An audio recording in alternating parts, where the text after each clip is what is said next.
আজকে আমি তোমাদের জন্য নিয়ে চলে এসেছি নতুন একটা রেসিপি। সেটা হচ্ছে কাতলা মাছের রেজালা রেসিপি।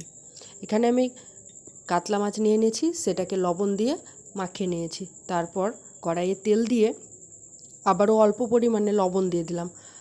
তারপর মাছগুলোকে এপিট ওপিট অল্প হালকাভাবে ভেজে তুলে নিলাম। তারপর কুচিয়ে রাখা পেঁয়াজটাকে গরম জলে সেদ্ধ করে নিলাম।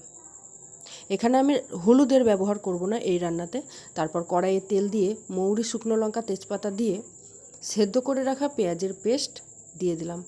পেঁয়াজের পেস্টটাকে ভালোভাবে ভেজে নেওয়ার পর আদা, রসুন আর কাঁচা লঙ্কার পেস্ট দিয়ে দিলাম।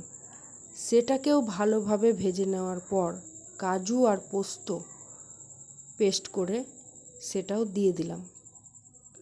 আবার ভালোভাবে মশলাটা কষিয়ে নেওয়ার পর রুম টেম্পারেচারে রাখা ফ্যাটানো টক দই দিয়ে দিলাম।